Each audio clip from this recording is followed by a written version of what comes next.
Se o túmulo está vazio, por que ainda vivemos como se Cristo estivesse distante? O que a ressurreição de Cristo muda na forma como a gente enfrenta a morte, o sofrimento, as enfermidades? Você está preparado para testemunhar que Cristo está vivo e um dia voltará para buscar a sua igreja? São assuntos como esse que nós iremos estudar na nossa 12ª aula desse segundo trimestre de 2025. Está chegando ao fim de mais uma revista, essa é a penúltima aula e eu tenho certeza que até aqui fomos muito edificados para a honra e glória do nome do Senhor. Então seja muito bem-vindo ao nosso canal Renato Promochenkel e não se esquece de dar aquele joinha, fazer a sua inscrição, ativar o sininho e deixar um comentário para que você possa sempre estar aqui ajudando o engajamento do nosso vídeo e também compartilhando com outras pessoas. Copia o link aí, coloca lá no grupo da Escola Bíblica, no grupo que você faz parte, compartilha com outras pessoas para que juntos nós possamos estudar a palavra de Deus, tá bom? Então, dito isso, vamos mergulhar na nossa aula de hoje, porque eu tenho certeza que tem muita coisa boa aqui para a gente aprender e ser edificado para a glória do nome do Senhor. Nesta lição, vamos refletir sobre os momentos mais decisivos que Jesus teve que tomar na sua missão redentora, na redenção da humanidade. O momento da sua prisão, momento da sua condenação, momento da crucificação, da morte, sepultamento e também ressurreição.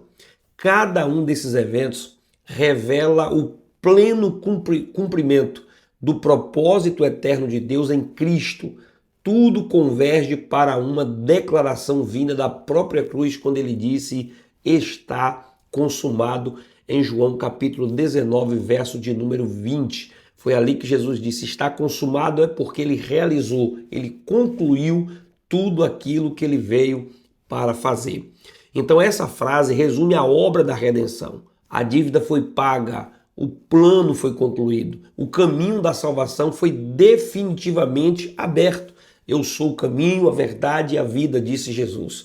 O próprio Paulo, conversando com Timóteo, disse, olha Timóteo, não há nenhum outro meio do homem chegar a Deus a não ser por nosso Senhor e Salvador Jesus Cristo. A cruz e a ressurreição de Jesus não são apenas fatos históricos, eles constituem o alicerce da fé cristã, a fonte de nossa esperança eterna em Cristo Jesus. Mas vamos ao nosso primeiro ponto, falar sobre a prisão e a condenação de Jesus. Aqui nós temos 3 tópicos. O primeiro vai falar sobre a prisão. Após concluir seu discurso de despedida da oração sacerdotal do capítulo 17, que nós estudamos na semana passada, a intercessão de Jesus, Jesus atravessou o ribeiro de Cedron com os seus discípulos e foi ao jardim do Getsêmani, ali localizado no sopé do Monte das Oliveiras. Esse local ele também é chamado de prensa de azeite. Tornou-se o cenário da maior batalha espiritual da história. A batalha em que estava ali o reino de Deus conquistando o homem, recuperando o homem que estava perdido. O homem que estava fora do jardim, do Éden, o homem que estava fora da presença de Deus, conforme diz Romanos capítulo 3, verso 23, porque todos pecaram e destituídos, separados estavam da glória de Deus. Então era um momento de maior batalha, de recuperação, de resgate do homem, tirando o homem das garras de Satanás, das garras do pecado e dando ao homem condição de retornar à presença de Deus. Ali o Filho de Deus se entregou à vontade do Pai, com profunda agonia, preparando-se para o sacrifício supremo. Jesus ele não fugia do sofrimento, mas ele caminhava na sua direção. Ele não se esconde naquele momento mais difícil, ele encara o problema, ele encara a situação, ora e diz que não seja feita a minha vontade, ele diz, né? Não seja feita a minha vontade, mas a vontade do Pai que me enviou. O Dr. Carson ele afirma que, tendo se santificado para a morte sacrificial iminente, Jesus não muda seus hábitos para escapar dos seus oponentes. Ele vai ao lugar onde Judas Iscariote podia ter certeza de que ali o encontraria. Você vê que Judas ele trama contra Jesus e ele consegue encontrar justamente Jesus no lugar aonde ele estava. Ele não foge, do seu campo de batalha, do seu lugar de oração, do seu lugar de estar com Deus. Igualmente, quando tramaram contra a vida de Daniel, né? Dizendo que ele estava orando e ali encontraram ele naquele local de batalha. Então Jesus é pela mesma forma, vai lá orar, buscar o Senhor, e Judas consegue encontrar justamente no mesmo lugar. Ele não mudou os seus hábitos. Judas Iscariotes, ele dominado pela avareza, né? E entregue ao diabo, liderou uma multidão armada até o local. Ele utilizou o beijo, que é um símbolo de afeto, um símbolo de intimidade, de proximidade. Você dá um beijo em alguém, é uma pessoa que você gosta, que você preza, pelo menos essa é a ideia do beijo. Então ele usa um símbolo de afeto como uma senha para atrair o próprio mestre, o próprio Jesus, para entregá-los aos malfeitores. Como observa Hendricks, né, William Hendricks, Judas escolheu a noite mais sagrada da história, que era a noite da Páscoa, uma noite que simbolizava a libertação dos judeus para poder trair Jesus. Escolheu o lugar mais sagrado, que era o santuário de oração do mestre, um lugar onde Jesus tinha o costume de orar com eles, um lugar de intimidade, um lugar só deles, e ele escolheu ali. E o gesto mais sagrado, que foi o beijo, para consumar o ato mais infame da história, traindo o seu mestre, o nosso Senhor e Salvador Jesus Cristo. A turba, ou a multidão ali das pessoas, que era composta por guardas do templo, uma corte romana, por exemplo, ela tinha cerca de 600 soldados, então ela estava composta com esses soldados, não diz o texto que era uma corte completa, mas estava ali membros da corte, indo até o encontro de Jesus, armados com espadas e lanças. Essa demonstração de força era para evitar tumultos entre a multidão que seguia Jesus. No entanto, Jesus, com majestade e autoridade, apresenta-se com uma só palavra, faz com que os soldados recuem, né, e caiam por terra. Ele não foi preso, ele se entregou voluntariamente. Talvez eles esperavam ali que Jesus ia fazer um ato revolucionário, uma resistência, mas o texto diz que Jesus se entrega voluntariamente. Pedro, né, ele até tenta reagir aqui, ele pega uma espada que ele estava lá na hora e vai cortar a orelha de Malco, e a Bíblia diz que Jesus conserta aquilo ali, coloca a orelha de Malco no lugar e faz um grande milagre, mesmo naquele momento mais difícil de sendo acusado, traído, Jesus está fazendo bem às pessoas, curando pessoas.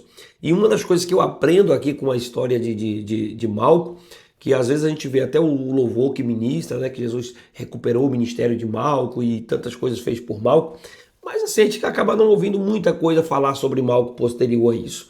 Mas uma coisa aqui que de fato fica é que naquele momento Pedro não podia morrer também naquele momento, ser condenado naquele momento, porque ia confundir o propósito da redenção de Cristo. Se Pedro permanece ali com aquele crime nas mãos, né? Porque se tem uma orelha arrancada, tem um crime que ele cometeu, ele feriu com ferro e com ferro ele seria ferido. Então, se Pedro é ferido também naquele momento, é traído também naquele momento, é preso naquele momento, então a gente estaria tendo dois Cristos, né? Dois mártires, duas pessoas que estão se entregando por uma mesma causa. E naquele momento, Cristo é o fundamento, é ele que está se entregando voluntariamente. Então Jesus está consertando aquele erro de Pedro, aquela besteira que Pedro fez, e para todos os efeitos, Pedro não fez nada, ficou tudo resolvido, está tudo pronto, e Pedro pôde ficar pacificamente sem ter nenhum crime, nenhuma condenação pesando contra ele por ter ferido um sumo sacerdote. Então é uma lição que a gente aprende aqui. Então vamos ao nosso segundo tópico, o interrogatório. Nesse momento aqui, a Bíblia diz que logo nas primeiras horas do dia, Jesus foi conduzido da casa de Caifás até a presença do governador Pilatos.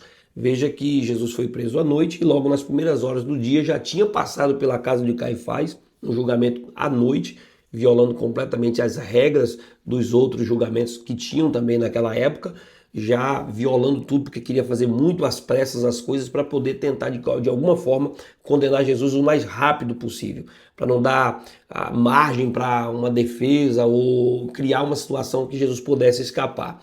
E João registra que os judeus não quiseram entrar no tribunal para não se contaminarem e poderem participar da Páscoa, conforme João capítulo 18, verso 28. Veja que evidência de hipocrisia daqueles líderes. Eles zelavam por rituais externos, que era participar da Páscoa, enquanto estavam tramando contra a morte de um justo, que era o nosso Senhor e Salvador Jesus Cristo. Então, a consciência não pesava nem um pouco de estar participando da trama da morte de alguém, ferindo todos os regulamentos, todas as leis existentes, mas, ao mesmo tempo, um ritual que era participar da celebração da Páscoa, estava tudo bom, só não quiseram entrar ali para não se contaminar. Então, isso revela uma hipocrisia sem tamanho. E aqui acende uma luz de alerta para mim e para você, porque às vezes nós também temos que tomar cuidado com a nossa vida, porque nós também somos religiosos, fazemos parte de uma religião que tem ritos, né? Tem vários atos que são rituais. E a gente tem que tomar cuidado para a gente também não estar caindo nesses mesmos erros dessas pessoas que eram religiosas, cumpriam rituais, mas às vezes pequenas coisas, pequenos detalhes, pequenas ações iam passando despercebido como se fosse nada.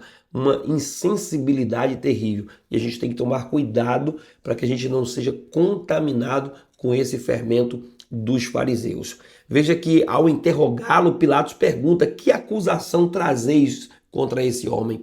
Os líderes religiosos responderam de forma vaga, dizendo apenas que Jesus era um malfeitor, conforme João capítulo 18, verso de número 30.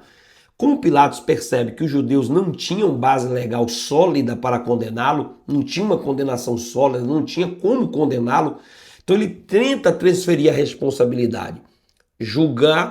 Diz assim, julgai-o segundo a vossa lei. Então, João capítulo 18, verso 31. Mas eles insistem que não lhes era permitido executar ninguém. Ou seja, uma estratégia para que Jesus fosse morto por crucificação. E assim se cumprisse o que diz a própria Escritura, capítulo 18, verso 32 de João. Então você percebe que eles não tinham base legal para condenar ninguém à morte. Eles podiam condenar, né, ali a açoites, a punições, mas a condenação de morte tinha que vir por força do Estado a quem Pilatos representava. E eles queriam isso, eles queriam a morte de Jesus. Então, na tentativa de libertar Jesus, Pilatos recorre a uma tradição da Páscoa, né, uma tradição pascual, que era a libertação de um prisioneiro. Então, o que ele faz? Verso de número 39. Ele pega um malfeitor, conhecido pelo nome de Barrabás, e coloca junto com Jesus na presença dos judeus. E aí diz: quereis que eu vos solte o rei dos judeus ou Barrabás? E o povo vai, instigado ali pelos sacerdotes, gritar: solte Barrabás. Como bem comenta o pastor Hernandes Dias Lopes, Pilatos tentou fazer a coisa certa, soltar Jesus, pela forma errada, que era a escolha da multidão. O julgamento era uma farsa. Você percebe que Jesus foi declarado culpado não com base nas provas. Não havia provas contra Jesus. Não havia nada que provasse que Jesus tinha cometido os erros que eles estavam dizendo que Jesus cometeu, mas apenas por uma pressão política, uma vontade política dos sacerdotes, por inveja. Pilatos sabia que Jesus era inocente e que estava sendo acusado por inveja. Marcos registra isso no capítulo 15, verso número 10. Mas a sua covardia, a sua omissão fez ele ceder à pressão popular. Então ali estava alguém que ele podia ter feito alguma coisa e não fez. Alguém que ele poderia ter livrado daquela situação e não fez. Então aqui ele comete o pecado de omissão, como diz Tiago, né? Que quem sabe fazer o bem e não faz, comete pecado. Ele foi omisso. E talvez ele tentou acalentar a própria consciência, a própria mente, dizer: não, não fui eu que condenei, foi eles que queriam fazer assim, ele morreu por causa deles. Não, ele se omitiu, ele lavou as mãos e deixou que o inocente morresse naquele dia. A multidão estava sedenta por sangue, preferiu soltar um criminoso a ver o Filho de Deus livre. Então essa era a vontade da multidão e Pilatos fez o que a multidão queria. A escolha por Barrabás mostra que o homem sem Deus valoriza a ilegalidade em lugar da lei, a guerra em lugar da paz, o ódio em lugar do amor. Então, quando você vê pessoas fazendo escolhas, né, completamente inversas, de valores inversos, tenha certeza que essa pessoa está distante da graça de Deus. O homem sem Deus, ele é capaz de fazer isso aqui, né, da ilegalidade, da guerra no lugar da paz, do ódio no lugar do amor. E a gente precisa ter cuidado para que nós possamos ter uma consciência firme na palavra de Deus, escolhendo com base na graça de Deus que nos salva e nos liberta a cada dia. Vamos ao terceiro tópico, que é a condenação. Veja que depois do interrogatório, Pilatos ordenou que Jesus fosse açoitado, em João capítulo 19, verso 1. A flagelação romana era um castigo bárbaro, né? O prisioneiro era amarrado, açoitado com chicotes de couro, com pontas de metal e osso, que rasgava a carne e às vezes chegava, né, a depender do local que pegasse, dava para arrancar o olho, né, levando a pessoa completamente à loucura e à morte. Aonde batia, causava um estrago terrível no corpo das pessoas. Poucos suportavam essa violência sem desmaiar, sem perder completamente as forças. Sem contar que os soldados ainda zombaram de Jesus, vestindo-o com manto escarlate, coroando com espinhos e esbofeteando. Era uma forma cruel de ironizar sua realeza, conforme João capítulo 19, verso 2 até o verso de número 3. Veja que o Mel Gibson, né, faz aquele filme A Paixão de Cristo. Eu conheço pessoas que passaram mal ao assistir aquelas cenas daquele sofrimento.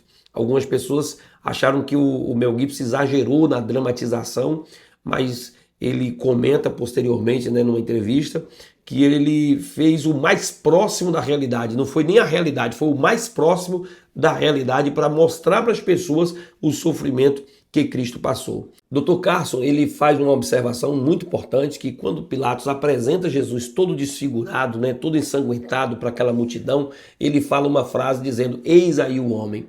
E ele comenta que Pilatos usava de intensa ironia, como se dissesse: "Este é o homem que vocês consideram perigoso?" Ele estava dizendo, em outras palavras, esse homem aqui é o perigo que vocês acham que ele é perigoso, que ele é mau, que ele é maligno, que ele fez algum mal a vocês. Então, ele estava mostrando que esse homem não tinha poder nenhum. Estava querendo mostrar que Jesus era impotente diante de qualquer ação do Estado, de qualquer ação que pudesse ser tomada contra Jesus. Então ele estava tentando passar mais ou menos isso para os judeus, para tentar amenizar a situação e só ficasse naquilo mesmo. Mas naquele momento estava se cumprindo o que foi profetizado pelo profeta Isaías, no capítulo 53, verso número 5, que diz assim: "Ele foi ferido por causa das nossas transgressões, esmagado por causa das nossas iniquidades. O castigo que nos trouxe a paz estava sobre ele, e pelas suas feridas nós fomos curados." Glória ao nome do Senhor Jesus. Fomos curados pelas suas feridas, pelas suas pisaduras. O castigo que nos trouxe a paz estava sobre ele. E é por isso que nós temos a liberdade de glorificar e de ter acesso à presença do Pai hoje. Hernandes destaca que essa humilhação e suplício aponta para o sacrifício redentor de Cristo, que assume sobre si o castigo do nosso pecado. Pilato, mesmo ciente da inocência de Jesus, entregou-o à morte por conveniência política, mostrando fraqueza moral ao preferir a aprovação da multidão à sua própria consciência. Para ele fazer a vontade do que aquela população queria, para ter o prestígio daquela população, era mais importante do que fazer o que era certo, do que aquilo que a sua consciência moral estava mandando que ele fizesse. E isso nos deixa uma grande lição, e que nós possamos ter consciência de tomar a atitude certa, não por pressão popular, mas pautado naquilo que é a palavra de Deus que dirige e direciona a nossa vida. O resumo desse primeiro ponto é que a prisão, o interrogatório e a condenação de Jesus revela a injustiça dos homens e o cumprimento do plano divino para a nossa redenção. Mas vamos continuar. No nosso segundo ponto, nós temos aqui sobre a crucificação, morte e sepultamento de Jesus. No primeiro tópico, nós temos o caminho do Calvário. Após tentativas fracassadas de Pilato para libertar Jesus, o governador finalmente cedeu à pressão da multidão e entregou o Senhor para ser crucificado, conforme diz João capítulo 19, verso 16. Então entregou-o para que ele fosse crucificado. Jesus, embora estava ali exausto, né, por todo o sofrimento físico e emocional, ele carregou sua cruz em direção ao Gólgota, que também é chamado de lugar da caveira, conforme o verso de número 17. Esse local, segundo o comentário, ele não recebia esse nome apenas por sua aparência, mas também por abrigar cadáveres em decomposição, fruto das muitas execuções que eram ali realizadas.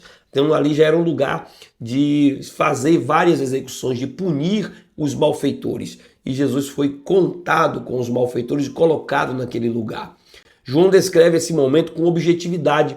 Ele diz que ali o crucificaram e com ele outros dois, um de cada lado e Jesus no meio, conforme diz o verso de número 18. A cruz de Jesus, ela estava no centro daquele momento. E eles considerando ele como se ele fosse o maior criminoso. Com todo aquele cenário, né, todos os homens estavam ali representados por Jesus. O arrependido que foi salvo, o impenitente que pereceu, todos estavam ali. E Jesus estava representando a humanidade. O castigo que nos traz a paz, que nos trouxe a paz, estava sobre ele. Hernandes Dias Lopes destaca que a cruz, embora fosse o mais cruel instrumento de execução romana, tornou-se o maior símbolo do cristianismo, pois nela Cristo carregou em seu corpo os nossos pecados, conforme 1 Pedro capítulo 2, verso de número 24. Uma das coisas que a gente observa é que talvez aqui no Brasil nem tanto, mas várias outras, em outros países, as igrejas usam a cruz como um símbolo de fé, como símbolo do cristianismo. Não a cruz ocupada, né, com a imagem de Jesus, mas a cruz vazia. Não para um ato de idolatria, de adoração à cruz, mas como um símbolo de que foi nela que Cristo nos redimiu dos nossos pecados. Ele não foi como uma vítima forçada, mas ele caminhou como um rei rumo à sua coroação. Além da dor física e atroz que Jesus estava sentindo, né, como câimbras, asfixia, hemorragia, houve também escárnio público e zombaria, tornando a crucificação não apenas um sofrimento corporal, mas também uma humilhação moral e espiritual sem precedentes. Você não tem ideia, né, do que é aquele sofrimento que Jesus estava passando. Talvez a gente não consiga só com a imaginação chegar perto daquilo que foi o sentimento que Jesus estava vendo daquela multidão a quem ele curou, a multidão a quem ele fez o bem, a multidão das mãos que só fez o bem, agora estava levando todo aquele sofrimento, carregando toda aquela agonia que ele estava carregando. Lucas, ele destaca que ao lado de Jesus estavam dois criminosos. Ele foi contado com os malfeitores. Um deles zombou, mas o outro reconheceu quem era o Senhor e o recebeu dele, né? E recebeu dele a promessa, conforme o texto diz, né? Hoje estarás comigo no paraíso. Então assim se cumpriu também a profecia de Isaías, foi contado com os transgressores, contados com os malfeitores, conforme Isaías capítulo 53, verso de número 12. Isso foi o que Cristo viveu e sofreu. Mas o segundo tópico fala sobre a missão foi encerrada. Na cruz, Jesus revelou plenamente sua humanidade ao dizer, estou com sede. Aqui mostra que ali estava o Jesus homem, né, morrendo na cruz do Calvário para nos dar vida e vida em abundância. Sua sede física refletiu o sofrimento externo da crucificação. Sede intensa, cãibras, hemorragia, a asfixia. Então tudo isso representava o que ele estava vivendo. Mas esse clamor também tinha um propósito profético. Sabendo Jesus que todas as coisas já estavam consumadas para que se cumprisse as escrituras, ele disse, estou com sede, conforme João capítulo 19, verso 28. Mesmo em agonia, o Senhor manteve a mente clara e consciente de cumprir toda a vontade do Pai, toda a vontade de Deus. Recebendo o vinagre em uma esponja, né? Jesus bradou sua sexta palavra ou frase na cruz, está consumado. Que no original, no grego, a palavra é tetelestai, né? Um termo carregado de significado. Hernandes Dias Lopes explica essa expressão dizendo que ela representa a missão cumprida, como um filho que termina a tarefa confiada pelo pai. Dívida paga, como um recibo carimbado, como uma dívida que era quitada. E posse garantida, como uma escritura que foi registrada a uma herança eterna que nós recebemos do nosso Senhor. Quando ele disse está consumado, ele estava dizendo cumpri a dívida, né? Paguei a dívida, cumpri a missão que o meu pai me deu e a posse está garantida, a posse está efetivada. Assim, o brado de Jesus não foi um brado de derrota, um grito de derrota, mas de vitória. Ele havia terminado a obra da redenção, pagado o preço do nosso pecado e garantindo nossa reconciliação com Deus. Sua morte não foi um acidente, mas o cumprimento de um plano eterno, selado com a certeza de que a justiça foi satisfeita e o caminho para Deus foi aberto. O acesso foi construído. Como resume o autor, Cristo comprou-nos com seu sangue, abriu para nós um novo e vivo caminho para Deus, para que hoje nós possamos ter vida em Cristo Jesus, o nosso Senhor. Mas vamos ainda ao terceiro tópico, que é o momento do sepultamento. Após a morte de Jesus, um homem chamado José de Arimateia aparece na cena. Ele era uma pessoa importante do Sinédrio, um homem rico, conforme registra Marcos e Mateus também, E discípulo de Jesus, ainda que discretamente, meio que anônimo, mas ele, porque tinha temor dos próprios judeus, conforme João capítulo 19, verso 38, mas o texto diz que ele, vencendo o medo, ele se apresenta a Pilatos e pede o corpo de Jesus para ser sepultado. Esse gesto exigiu aqui coragem e fé, pois associar-se ao crucificado era assumir-se como um seguidor em um momento de perigo e de vergonha pública, mas ele venceu isso e teve coragem de ir lá buscar o corpo de Jesus. José de Arimateia, ele não estava só, havia também Nicodemos, o mesmo fariseu que buscava Jesus à noite em João capítulo 3, agora se une a ele também, trazendo 35 quilos de mirra e aloés, uma quantidade usada apenas em sepultamentos de nobre, conforme João capítulo 19, verso 39 vai dizer. Esses detalhes evidenciam o respeito e a honra com que trataram o corpo de Cristo. Mesmo quando muitos haviam abandonado Jesus, deixado Jesus de lado, eles estavam ali naquele momento honrando, se expondo ao perigo, mas honrando aquele momento em que Jesus estava sendo crucificado. O corpo de Jesus foi envolvido em faixas de linho com os aromas e colocado em um túmulo novo, cavado ali na rocha, num jardim próximo do Calvário, isso cumprindo a profecia que estava em Isaías, capítulo de número 53, verso de número 9. E puseram o seu sepultamento com os ímpios e com o rico na sua morte. Então veja que Jesus, o tempo todo, cumprindo as profecias que estava dito sobre ele, conforme Isaías 53, verso de número 9, cumprindo profecias que estavam preditas de que ele haveria de cumprir. Então, isso mostrando que a sua morte não foi um acidente. Nada daquilo era um acidente. Era o que Deus estava fazendo e Jesus cumprindo a vontade do Pai aqui.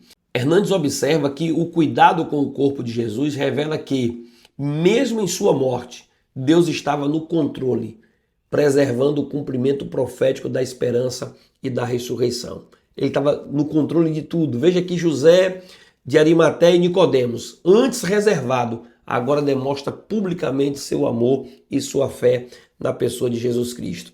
Então, o caminho do Calvário, o desfecho da missão de Jesus e o seu sepultamento ilustra o sacrifício redentor do cumprimento das Escrituras. Mas vamos ao nosso terceiro e último ponto, a ressurreição de Jesus. No primeiro tópico, vai falar sobre o túmulo vazio. Na manhã do primeiro dia da semana, no domingo, um forte terremoto sacudiu os arredores do sepulcro. E um anjo do Senhor desceu do céu, removeu a pedra da entrada e sentou-se sobre ela, conforme Mateus capítulo 28, verso de número 2. Esse foi o momento em que Cristo gloriosamente ressuscitou, vencendo a morte e inaugurando uma nova era para a humanidade. O túmulo agora estava vazio, Tornou-se a primeira grande evidência da ressurreição. O túmulo vazio, a cruz vazia, Isso são símbolos do cristianismo, símbolo de que Jesus não está detido, morto, sepultado, mas está vivo. A ressurreição dele é a nossa esperança. Jesus não estava mais entre os mortos. A pedra foi removida, não para permitir que ele saísse, mas para que os discípulos pudessem entrar e testemunhar a vitória sobre a morte. De acordo com o relato de João, Maria Madalena foi ao sepulcro bem cedo, ainda escuro, João capítulo 20, verso 1. Outros evangelhos completaram essa narrativa informando que Maria, mãe de Tiago, e Salomé também estavam presentes conforme Mateus ou Marcos capítulo 16, verso de 1 a 3, levando aromas para ungir o corpo de Jesus em sinal de amor e luto naquele momento. E ao chegarem ali, encontraram o quê? A pedra removida. Marcos capítulo 16, verso de número 4. E ao entrarem no sepulcro, escavado na rocha, não encontraram o corpo de Jesus. Lucas 24, verso de número 3. O túmulo vazio fala por si só. O Cristo havia ressuscitado conforme o prometido. Então a ressurreição não foi um evento simbólico ou espiritual, mas histórico, físico e visível. Ela confirma a identidade divina de Jesus, validou sua obra na cruz e assegurou a esperança da nossa ressurreição. Então, quando Cristo ressuscitou, querido, não era apenas ali um ato simbólico, um ritual, não. Ele ressuscitou de verdade. E a Bíblia diz que os discípulos foram capazes de dar a vida por essa verdade, de morrer por essa verdade, mostrando o quanto eles estavam dispostos a pregar essa verdade, a levar essa verdade de que ele está vivo à direita de Deus e intercede por nós. No segundo tópico, a ressurreição como base de fé cristã. A ressurreição de Jesus é o fundamento central da fé cristã. O apóstolo Paulo foi enfático ao declarar aos Coríntios, que está na primeira carta, no capítulo 15, verso 14. Se Cristo não ressuscitou, nossa pregação é inútil. Veja aí, se Cristo não ressuscitou, nossa pregação é inútil. E a fé que vocês têm também é inútil. Em outras palavras, sem ressurreição, o cristianismo perde totalmente o seu sentido. É a prova final, resultado de todo o serviço, de todo o trabalho que foi feito. Se não há ressurreição, a pregação é vã e a fé também se torna inútil, é o que diz Paulo. E há pelo menos aqui duas razões fundamentais para crer na ressurreição de Jesus. Primeiro, as próprias palavras de Jesus. Ele declarou que era necessário que o Filho do Homem morresse e ressuscitasse. O Evangelho de João registra isso. Quando ele diz, os discípulos ainda não tinham compreendido as Escrituras, que dizia, era necessário que Jesus ressuscitasse dos mortos. Ou seja, a ressurreição fazia parte do plano profético e das promessas divinas já reveladas nas Escrituras. Então a gente tem a primeira razão aqui, que é a própria fala de Jesus. Ele disse que ia ressuscitar, que ele ia morrer como se fosse um grão de trigo e ia dar muitos frutos. Então nós temos primeira razão. Segundo, nós temos o túmulo vazio. Quando Pedro e João correram até o sepulcro, viram as faixas de linho e o lenço que estivera sobre a cabeça de Jesus cuidadosamente dobrado em outro lugar. João capítulo 20, verso de número 6 a 7. Então isso demonstra que o corpo não fora roubado às pressas, mas que Jesus havia saído do túmulo de maneira consciente e vitoriosa. Então veja que o lenço que cobria o seu rosto, cobria o seu corpo, estava ali dobrado, colocado no lugar. Então veja que não foi uma saída às pressas, que alguém que pegou um corpo, está roubando um corpo com medo dos soldados, com medo de pessoas, porque foi isso que tentaram passar naquele momento.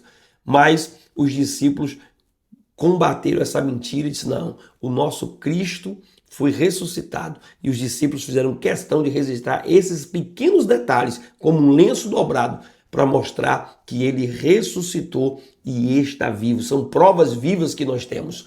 Além disso, o primeiro testemunho visual da ressurreição foi dado por Maria Madalena, uma mulher que amava profundamente o Senhor.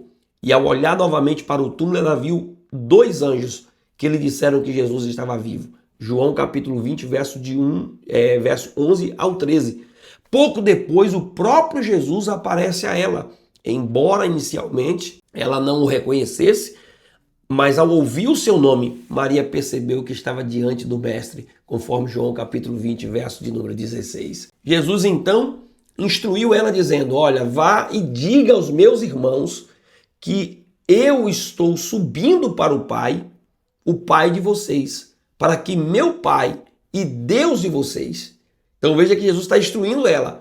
Maria se torna assim a primeira mensageira da ressurreição, levando os discípulos a notícia de que Jesus estava vivo e que logo depois seria confirmado quando ele apareceu no meio deles, conforme João capítulo 20, verso 19. Então a ressurreição de Cristo, portanto, não é apenas uma doutrina, mas é a prova viva de que ele venceu a morte. Está conosco para sempre. Sem ela, querido, não há evangelho. Com ela, temos certeza de perdão, nova vida e esperança de vida eterna. Glória ao nome do Senhor Jesus. Já concluindo o terceiro tópico, o Cristo ressurreto quebra a incredulidade. Mesmo após o túmulo vazio, os relatos aqui de Maria Madalena, de Pedro, de João, alguns discípulos ainda lutavam com o medo e a incredulidade, sem querer acreditar. Estavam reunidos com as portas trancadas, dominados pela incerteza, quando Jesus ressuscitado se apresentou no meio deles e declarou: paz seja convosco, conforme o verso de número 19 de João capítulo 20. Esse cumprimento não era apenas uma saudação, mas a declaração da nova realidade. A paz entre Deus e os homens agora era possível por meio da cruz e da ressurreição. A presença de Cristo rompeu o medo e dissipou a dúvida e restaurou a fé dos discípulos que estavam naquele momento. Jesus apareceu rapidamente após a sua ressurreição. Depois ele aparece ali em João capítulo 21, onde ele se manifestou novamente aos seus discípulos junto ao mar ali da Galileia, quando os discípulos estavam pescando. Jesus se apresenta ali com eles, e faz a pesca milagrosa, que é a segunda pesca realizada, a pesca abundante, repetindo o sinal do início do ministério, como dizendo: eu continuo mesmo com vocês, agora ressuscitado, estou fazendo a mesma coisa que fiz antes, para vocês terem certeza que estou com vocês. Então essas aparições serviram para afirmar no coração dos discípulos a certeza de que ele estava vivo, glorificado e ativo. Como disse Hernandes Dias Lopes em seu comentário, a incredulidade não pode resistir diante da presença viva do Cristo ressuscitado. Nada pode resistir, querido. A ressurreição não apenas provou quem Jesus é, mas também renovou a fé dos discípulos, os preparando para a missão que logo receberiam: serem testemunhas vivas de que o Senhor venceu a morte e vive para sempre. A nossa conclusão é de que a ressurreição de Cristo é o evento mais extraordinário e decisivo do Novo Testamento. Foi nessa ressurreição, nesse momento de consumação de toda a obra da redenção nas nossas vidas. Ela confirma sua divindade, sela a validade da cruz e abre para nós a porta da vida eterna. Esse acontecimento histórico e espiritual é também a base da nossa esperança futura. A ressurreição do corpo, conforme professado no credo apostólico. Creio na ressurreição da carne e na vida eterna em Cristo Jesus. Ao contemplarmos o túmulo vazio, somos desafiados a viver com fé firme e esperança viva no nosso Senhor Jesus Cristo. Aquele que venceu a morte um dia ressuscitará também aqueles que crerem no Senhor Jesus.